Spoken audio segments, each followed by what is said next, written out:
In today's video, I'm going to teach you how to delete a contact in Pipedrive. If you've got a person or an organization in your account that no longer belongs in your pipeline, removing it is quick and straightforward. I'll walk you through the exact clicks, explain what you're seeing on screen, and share a few tips to help you avoid deleting the wrong record. Start by heading to the Contacts section in your Pipedrive navigation.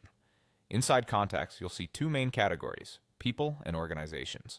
People are individual contacts like the specific person you've been emailing or calling. Organizations are the companies those people belong to.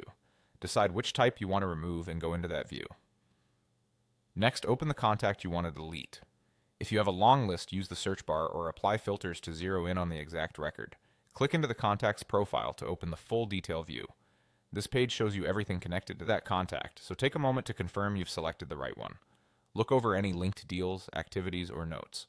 It's a good habit to double-check associations before you remove anything, especially if other teammates rely on this contact. With the contact page open, look for the More menu, which appears as three dots, usually in the upper right area of the profile, near the Edit or Follow options. Click those three dots to reveal additional actions. From that menu, choose Delete. Pipedrive will prompt you with a confirmation message. This is your last chance to make sure you're removing the correct person or organization. If everything looks right, confirm by clicking Yes, Delete.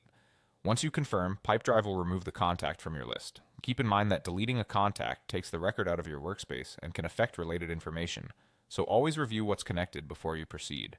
If you're unsure, cancel the prompt and revisit the contact's details, or talk with your team to make sure everyone's aligned. A couple of quick tips as you wrap up. If you manage both people and organizations, consider whether you should remove the person, the organization, or both. Deleting one doesn't automatically mean the other needs to go, so choose the option that best matches your data cleanup goal.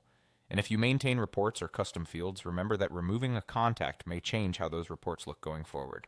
That's it. You've successfully deleted a contact in Pipedrive using the Contacts area, the Contacts detail page, the More menu, Delete, and the final Yes, Delete confirmation.